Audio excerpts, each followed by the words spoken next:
that you divide them so that they become weak, and then you can be able to rule them. So if you do not bond and become united, you're going to be ruled throughout the life of this parliament. Yet you have got the numbers, the strength to be able to be the rulers in the house. So let me begin first by congratulating each one of you on your election to lead your people and to make a contribution to the destiny of our country. As I stated during our final rally on the 6th of August at Kasarani, and some of you will remember this, we went to the polls with our country at inflection point. I stated then that either something very good will happen or something terrible would happen. I said we had a choice of the promised land, but the land of bondage was also within sight, and the Pharaohs was refusing to let our people go. As we gather here, that reality is with us. We have had the worst election since the return of multi-party politics in our country. At the presidential level, it is not possible to tell whether we had elections at all. But even at the lower levels of polls, I believe that a number of our people were rigged out to pave way for an UDA majority, and that during election petitions, this will be proved to have been the case. But I mentioned petitions with some trepidation. First, you have noticed the corruption, the dysfunction, the incompetence, and the capture of the IEBC, the body charged with carrying out elections in our country. Secondly, you have noticed the attitude, the thuggery, the corruption, and the cynicism of the Supreme Court judges. The words that the Chief Justice used against us have never been used in our courts, even in the dark days of single-party rule and state capture of the judiciary. Chief Justice Martha Koome described our case, presented by the country's finest legal minds, as no more than hot air, a wild goose chase, incredible and hearsay evidence, red herring. These were words of the Chief Justice of the Republic of Kenya. It is my experience that whenever judges resort to insults on litigants and advocates, it is the result of a disturbed conscience. You have been here before. You have come from a judiciary that invested in threats and humiliation of litigants and advocates so that the country would not question them. That is the Supreme Court we witnessed in the presidential election case. We also have come from a judiciary that invested in intimidation. Today, the Supreme Court is threatening those talking against the judgment in the presidential petition. According to Madam Martha Koome, that judgment is not supposed to be discussed by anyone, anywhere. The court registrar has already issued threats on those who have criticized the despicable judgment of the court. In fact, Justice Isaac Lenaola is publicly accused of threatening one of the petitioners, Senator Okia Omtata, with the ruination over his stand on the court judgment. And he told Omtata that he is not an Emormor, which is the king of the Teso. And the Chief Justice has gone out to a funeral in her village and defended the judgment even before she gives out the detailed ruling. Supreme Court is now in politics. And she said that the ruling was inspired by God. I believe it was inspired by the devil.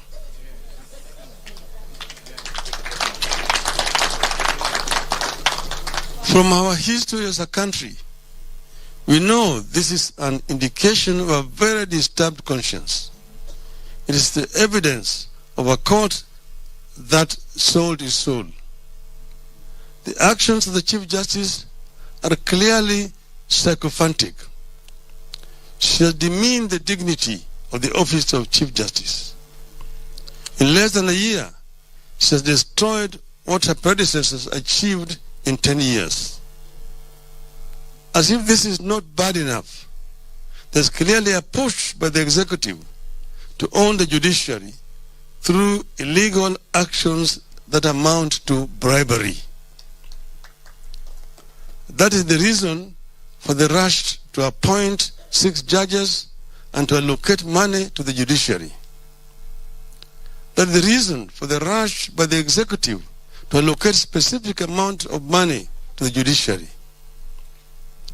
Financial allocation to institutions and state agencies is done by Parliament based on a scrutiny of budget proposals presented by the institutions.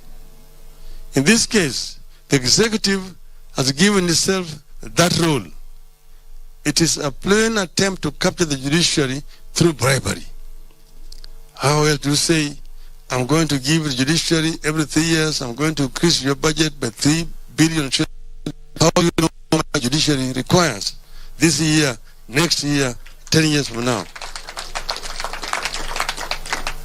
Not that we oppose the judiciary being given funds, but it should be done through legally channeled institutions and at the request of the judiciary. As I stated throughout the campaign, we believe in the rule of law and democracy. We believe in the autonomy and independence of the judiciary and separation of powers between the 3 arms of government: the judiciary, the executive, and the legislature. The presidential election petition should have been a victory for the rule of law and democracy in Kenya and across Africa. Our expectation has been that every Supreme Court petition and each Supreme Court decision strengthen the rule of law and deepen democracy in our country. Today, I have fears about where Commerce ruling leaves our election and democracy now and in the future. And I'm told they're saying that, 2017, we did give them a ruling in their favor by dismissing, by nullifying election of our sitting president, and then they refused to run in the subsequent election which had been ordered by the judiciary. We did not refuse. We demanded of the IBC to rectify those mistakes which had led to the nullification of the elections. And they refused to do so. So us participating in the subsequent election would have meant doing the same thing, the same way, expecting different results. That is the reason why we refused to participate. And it was after a lot of soul searching, and the country knows the details. But this is how it starts. We know how it will end and what the cost of it will be. In the 1960s and 70s, it started as a war against specific individuals and communities. By the time it was full bloom, no Kenyan was safe from the state terror. It has started again. You have 3 urgent tasks that we must not fail in, and on which we must embark on immediately. 1, save the judiciary, which is offering itself for state capture. 2, transform and reform the IBC and make it capable of conducting credible elections. 3, to stop the legislature from offering itself for state capture and have it play its oversight role over the government. Parliament must say no to attempts by a rogue executive to intimidate and profile civil servants and security agencies. Parliament must stand up and preserve our multi-party politics.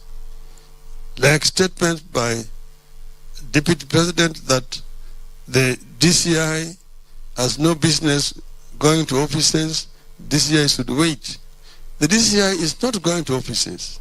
Agencies that go to offices is not the DCI. But DCI's role is to carry out investigations of crimes and then hand over these to prosecutorial agencies and then thereafter to the judiciary. That is how the criminal justice system works. I know it from experience. I'm not a lawyer. When the law doesn't rule, thuggery does.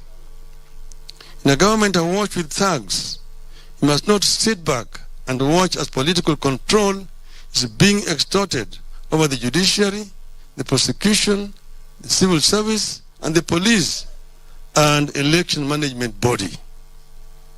This is how dictatorship is born, and we have to respond to what is shaping up with a sense of urgency and alarm. So, ladies and gentlemen, what am I saying? I'm saying that we have a responsibility as Azimio la Umoja One Kenya coalition to take charge, because you're the majority party in parliament, and therefore you're not going there as minority, and make use of your majority in parliament to keep this government in that check. And if you do that, you actually are going to be playing the role which the people had elected you to do. What is happening is that you're not government, or you're not out of government, you're not in government. In our current constitutional dispensation, the government has got three arms. There's the executive, there's the judiciary, and there's legislature. So you're part of government. Each one of those three arms has got a role to play. Parliament, as an institution, meaning both majority and minority, have a role to oversight the executive. And you're not going to be disadvantaged any more than the others, those who are supposed to be in the ruling party or in the party that controls the executive. You want the same salary? You're getting the same allowances. There's nothing more that the members of parliament from Kenya Kwisha are going to be getting away from what our MPs are going to get.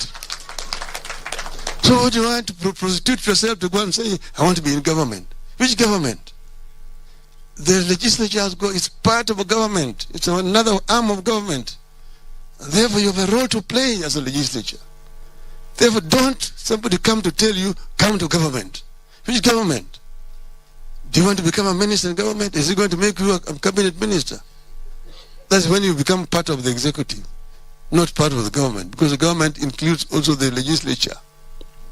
So our members should walk tall and proud that you're a member of parliament. And you have a role to play, because our people otherwise are going to be fleeced. And the eating is going to start almost immediately. It's going to start almost immediately. So you've got a role to play. And if you play that role, our people are going to respect you people. This is what we want to say. So now when you're here, we want you to leave this place as a united force. We come in as a coalition of parties which are coming together, but we want you people to bond, because in parliament you are going to be members of Azimio One Kenya coalition. And then don't be greedy over positions, because that is where it starts. People now begin to suspect each other. Oh, I wanted this and that. It can only go to one person at a time. If you don't have it today, you'll have it tomorrow. But be part of the team. I know that members want to be members of this committee, chairman of this committee, majority leader or minority leader, want to be a whip, and want to be this and that. If you don't get it, that is not the end of the world. And let us treat each other with a lot of respect. Don't begin, we are the bigger member of this coalition and so on. Why? Being bigger member of the coalition means that you must make concessions to the others.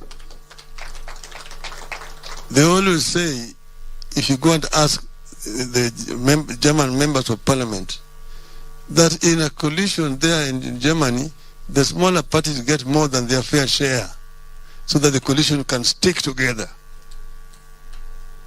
That is, it's all over the world. So don't abuse your majority and say we must get this because we are the majority party. Because if that happens, then you remain on your own. So let us agree that we want to board in parliament.